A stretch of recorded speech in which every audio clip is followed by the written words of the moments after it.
Hey everyone, this is Kestrel Raptorial. I play Dungeons & Dragons with a group that meets every Tuesday night. I play a dual sword-wielding ranger, a double-bladed sword, a lot like my Dagorher sword I showed you in some other video.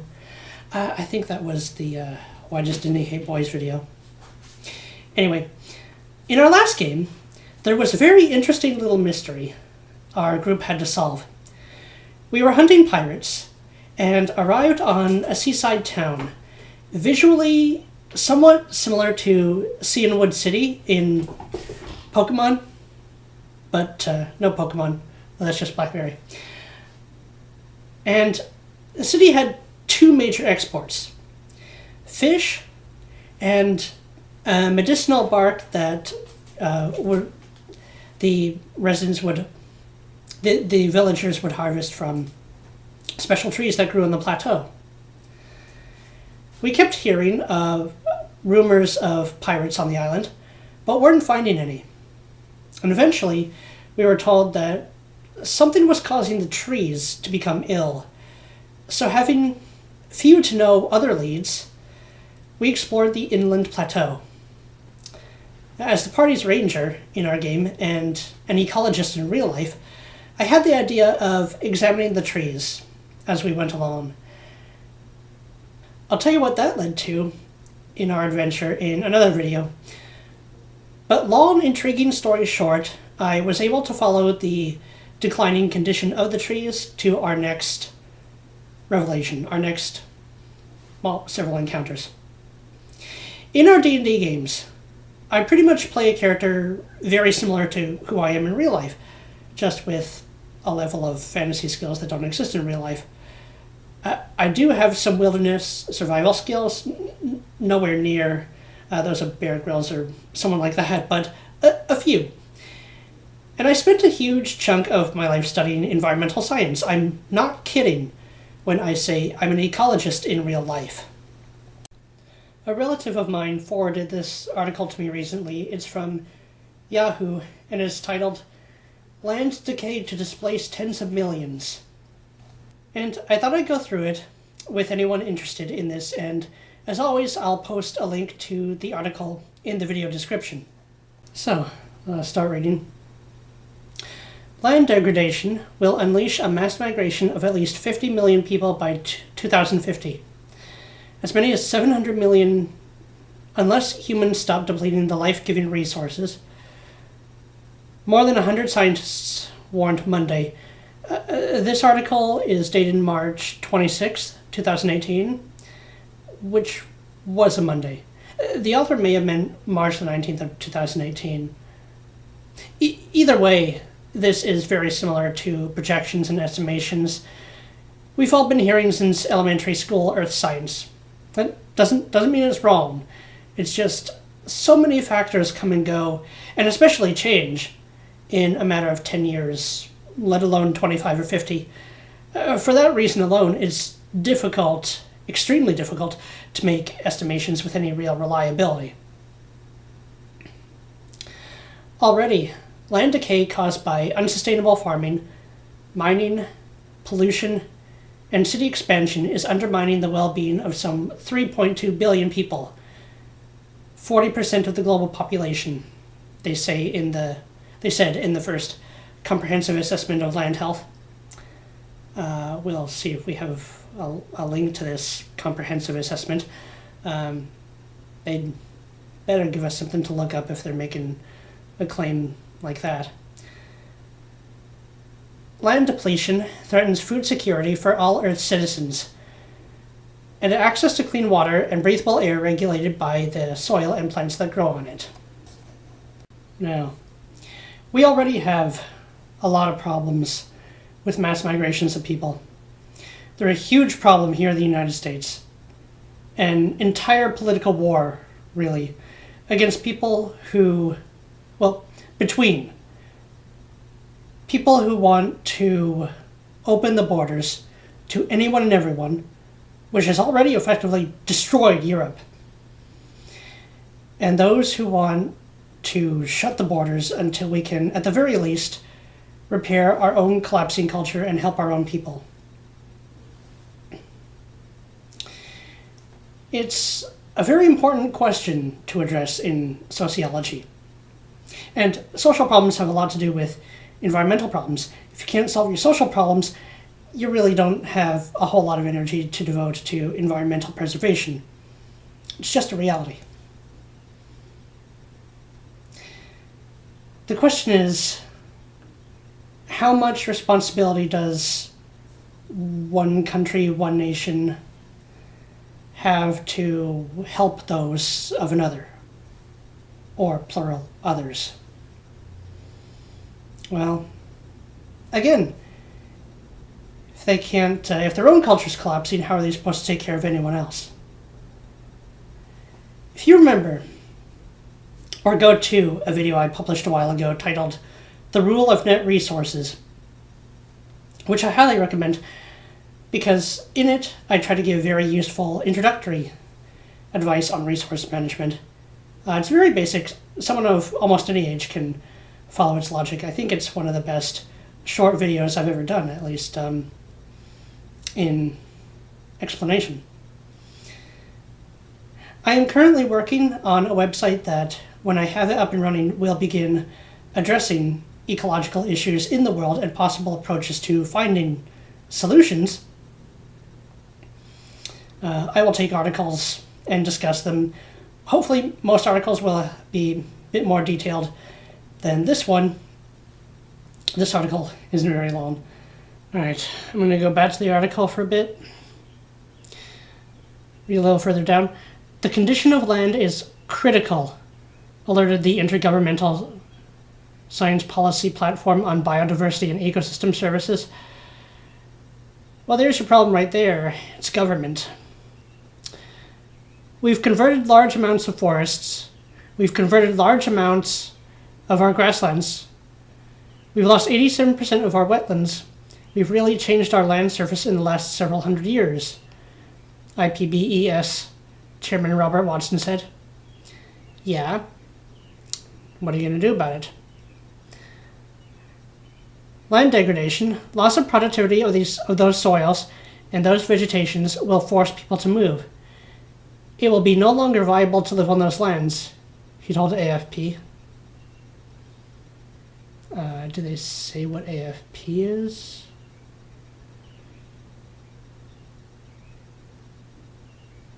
AFP, Midland Columbia.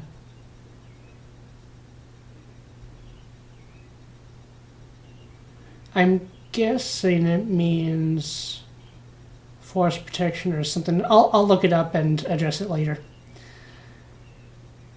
The lowest number of 50 million migrants is best case scenario. We're already dealing with hundreds of thousands. It assumes we've really tried hard to have sustainable agricultural practices, sustainable forestry. We've tried to minimize climate change. Watson explained. I remember when Bill Nye talked about it, he was asking a bunch of, in the Venice episode, he was asking a bunch of experts on different approaches to for sustainable energy. One of the problems is that there's almost never agreement between countries. And even when there is agreement, it's usually not economically applicable or sustainable agreement, sustainable plans. This is going to be one of my intentions with the Realist Ecology website, to actually try to get some of these, try to come up with realistic approaches. And a lot of it is going to have to do with a realistic understanding of climate change. Again, there's still this perceived war going on between people who think it's the most important issue. Actually, I think the most important issue is solving social issues, both inside of and between different countries. We have to address this mass migration problem, and not just from climate change, but from from third world countries to first world countries, which the only lasting effect that is having is turning the first world countries into third world countries. I know people don't like to hear it, but it's true. It's what's happening. And the caravan of migrants, which I have another looking to come to the U.S., which I have another presentation I'm writing the script of currently. I can barely keep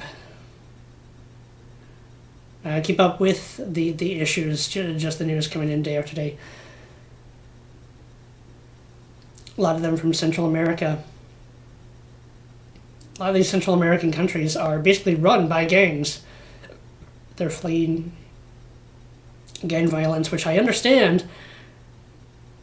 Wanting to come through Mexico up to the U.S., Mexico has offered to take some. We can't take these many people. It's just fact. And countries are going to have to learn to get their act together on their own, because the West can't be the rescuers right now. Okay.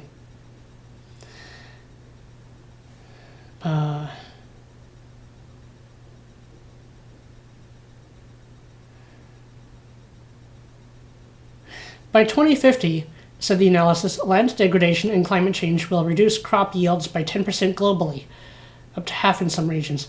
That's got to be just an estimation. They can't realistically project 2050 when it's not even 2020. When it's not even 2020. It's just the factors that could come up in 30 years. The future is constantly in motion. Problem is, it doesn't look very good right now. The report covers the entirety of Earth's land as well as the lakes and rivers it supports. Which report is this?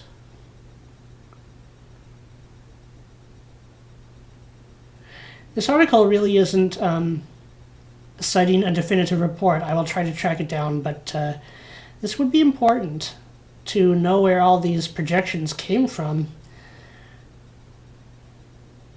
I will look into it.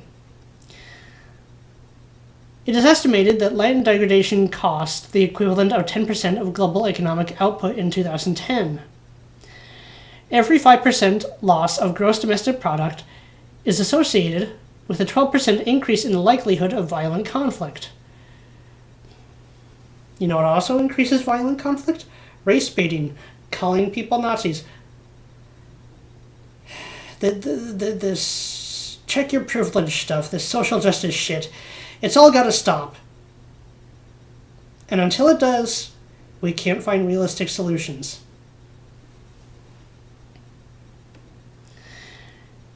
The main drivers of land degradation, said the assessment, were high consumption lifestyles in rich countries and rising demand for products in developing ones fueled by income and population growth. I would say no. That's not it. It's not just the high consumption of rich countries. That may be the case for a time. But in the 1990s, the Western world underwent a huge mania of environmentalism. These were the years of Fern Gully, Once Upon a Forest, shows like Captain Planet, which, although it skirted any real discussion of the complex issues of environmental conservation and reaching a balance between nature preservation and human needs by portraying cardboard cutout, made-up villains who merely wanted to destroy the environment out of sheer greed, it still fueled the anti-industrial attitudes that were already taking shape. It is also the massive, irresponsible redistribution of wealth and resources into programs that are extremely inefficient at actually doing what they are originally intended for, or claim to be intended for. The motivation towards environmental and ecological preservation is much like any other free market motivation. There must be something of benefit that people get out of doing so in order to sustain that motivation and the efforts towards that goal.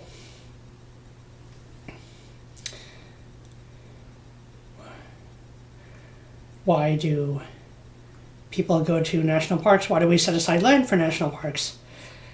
Well, largely for enjoyment, for recreation, for vacations, and because nations that do so have an interest in environmental preservation.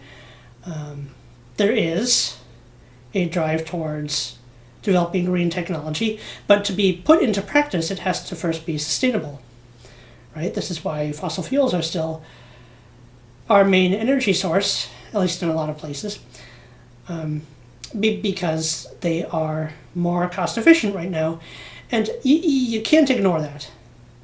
People already strained for resources can't spend more money and more effort than they have, than they will get out of it, especially in times of strain like we have now, towards projects that may or may not work. This redistribution of wealth, see, there's the idea that by transferring wealth and resources from those who have to those who have not much, will raise the not much, but if you look into what happened to Brazil and Venezuela when they adopted socialism, they were destroyed. And we will talk about the reasons for that in some other time. Giving a person money who is bad at managing money isn't going to help their situation. It's just going to give them a little more for that day. It's not going to help things in the long run. It goes back to the old saying, if you give a man a fish, you'll feed him for a day. Teach a man to fish, and you feed him for a lifetime. In the context of resources, it can be translated to give a person resources, you'll help them a little bit. Teach them actually resource or money management, well, now you actually have a way to preserve for the future. They will have a way. You know what I'm saying?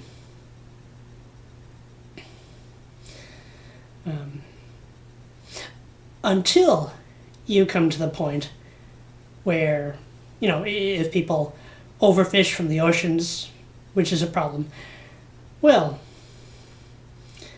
won't matter if they adopt resource management too late. There comes a point where it's already too late.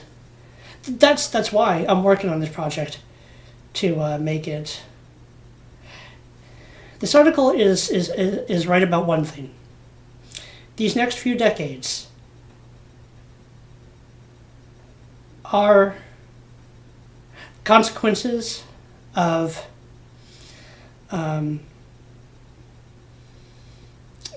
massive land transformation. Consequences are going to start to come crashing down. And my purpose is to try and help us survive the hard times as much as I can. We also have this idea.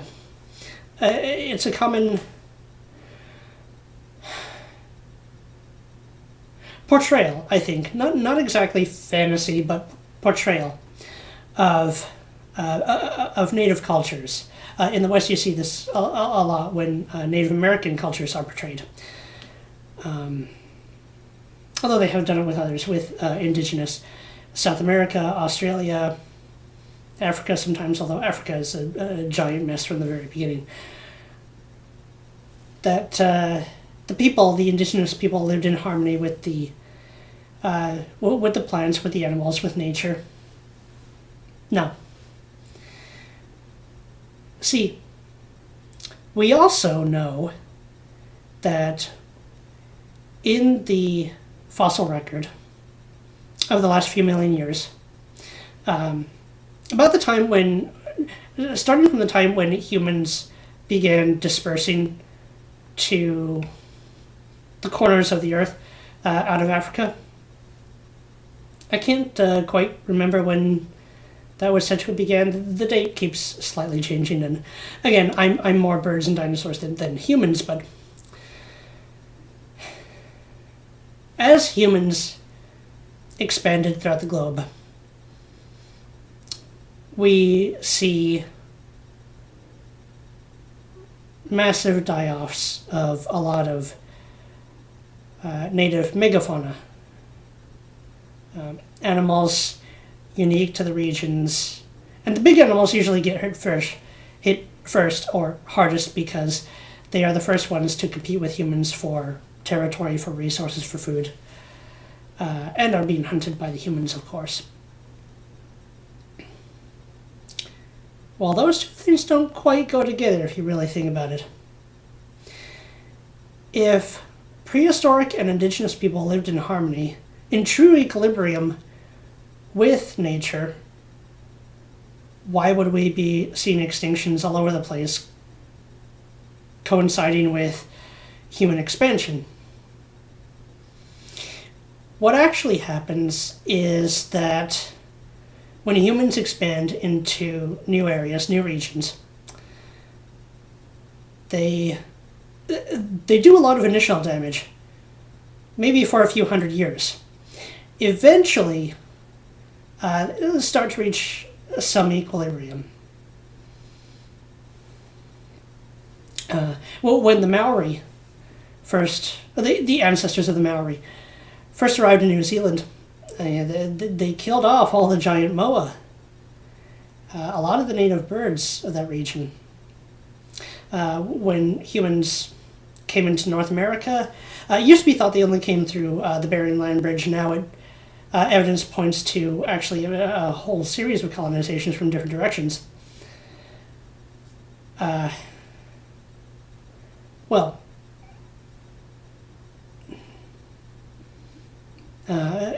Massive extinctions of the large animals, of the large prey animals.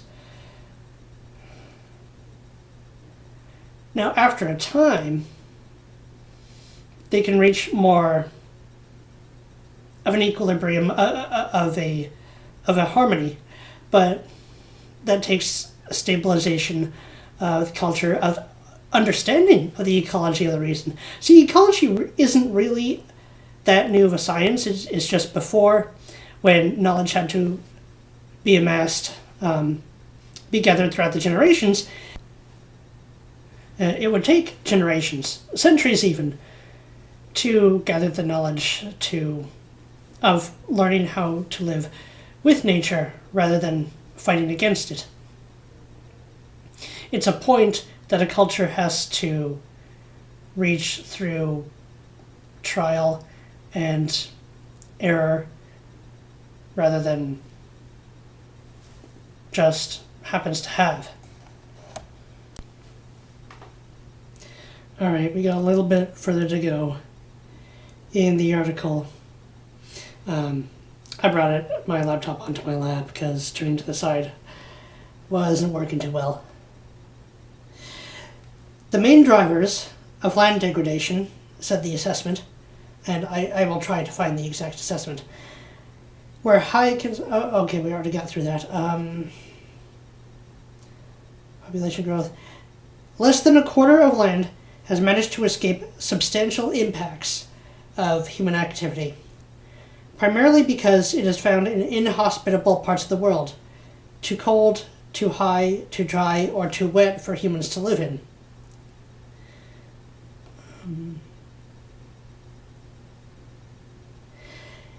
Even this small repository is projected to shrink less than 10% in just 30 years' time.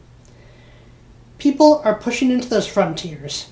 Bob Scholes of the University of the Witwatersrand in South Africa, a co-author of the paper, told AFP, "Oh, South Africa, I have a bone to pick with you and the political leaders there. We will..."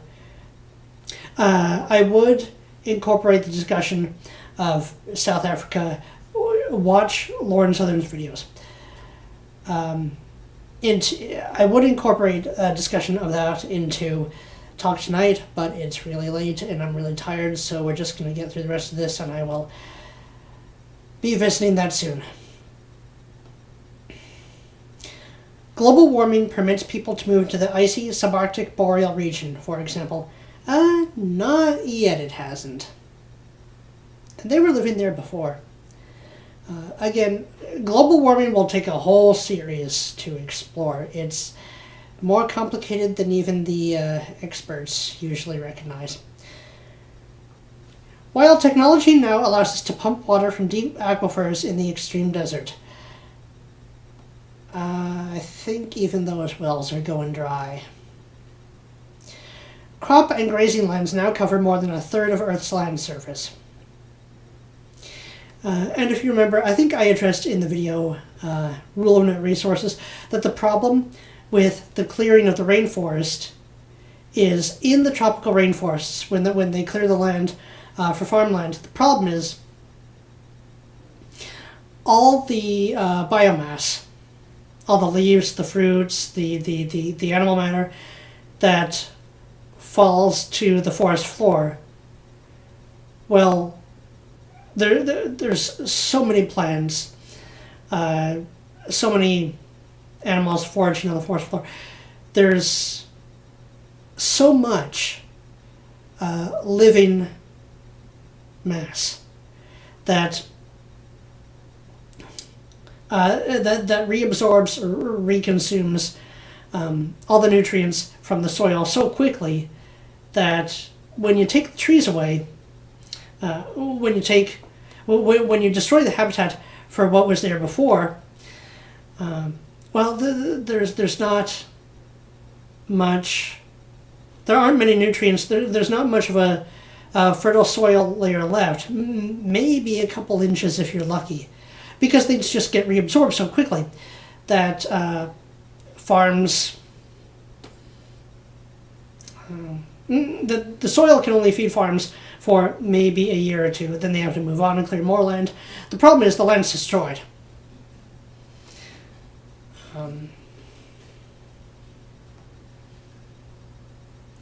So, I mean, this is a case where, yes, you do have to take human needs into account.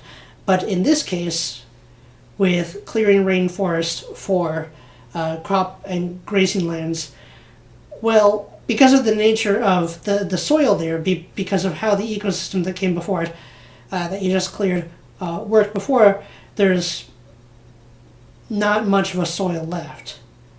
So in that case, clearing it ruins it for everyone. That's not the true for every region in the world. Again, temperate regions with a thicker soil layer are, can remain fertile for far longer if you're smart about the farming.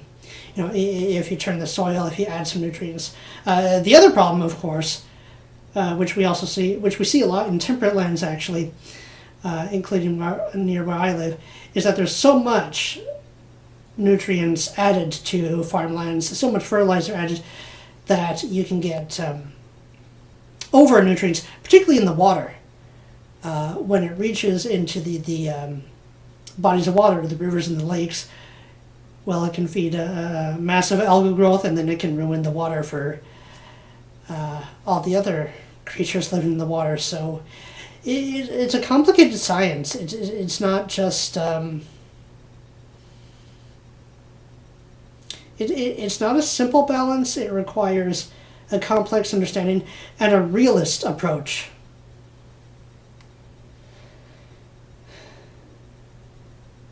And the next couple of paragraphs, this means not only loss of soil, but also populations of wild plants and animals, and forests that suck up plant warming carbon dioxide and produce oxygen. Okay, forests, vegetation, suck up plant warming carbon dioxide. I've never quite heard it described that way before. Produce oxygen.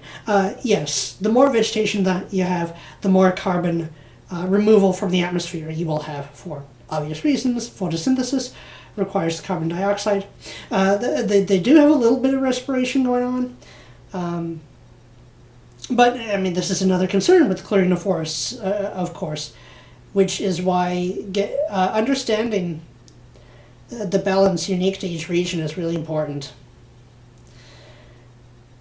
The IPBES assessment took global experts 3 years to compile.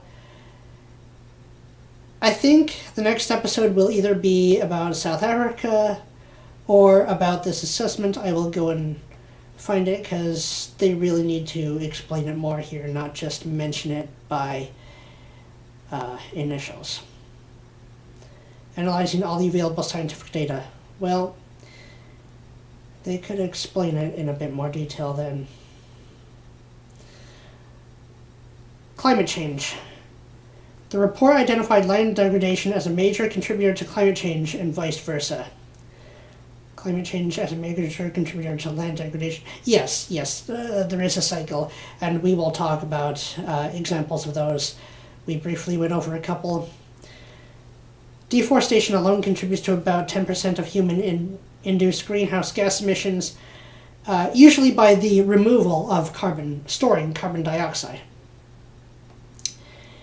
And by releasing carbon once locked in the soil, that too. Land decay was responsible for global emissions of up to 4.4 billion tons of carbon dioxide per year between 2000 and 2009. These amounts are difficult to visualize. We'll have to do the math at a later time. Without urgent action, I've heard that before.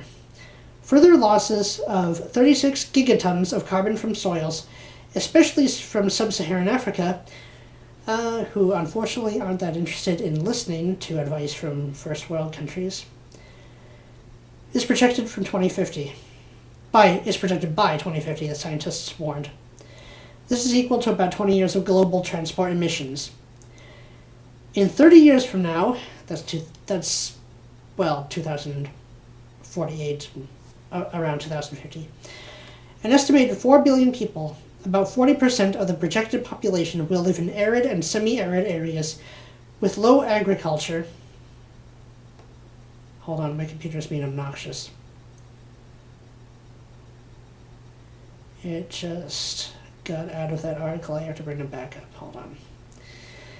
Give me a moment. While we're waiting for the article to load again, there's not much more to go through. Notice how the article is continuously bringing up the concern of humans living in increasingly arid regions, but keeps talking about the environment. This is what I'm talking about when you have to learn how to balance human needs with environmental protection. And this is why it's going to be complicated, because societies don't want to listen to the best of what each other has to offer. They just want to blame each other for all their problems. Well, usually they want to blame white societies for all their problems, but the truth is, white societies created the free world. Okay, in 30 years from now, here we go. Estimated 4 billion people will live in arid and semi-arid areas. Today, the number is just over 3 billion. The assessment is a wake-up call for us all, said Monique Barbet, executive secretary of the quite a mouthful of an organization. That's about the end of the article. Okay, so I don't know exactly when, because I have just so many projects I'm working on right now. The Realist Ecology website will be up. The first topic I go over will be either this or an expansion on this video. I will look up this report and report back on it, and also on the issue of land unjustified confiscation going on in South Africa, to which they're going to completely destroy their land. We will talk about that. So yeah, these are real issues, and it's crunch time. If we want the world to survive these next few decades, it's really going to be crunch time. And I'm going to help us through it to the extent that I can.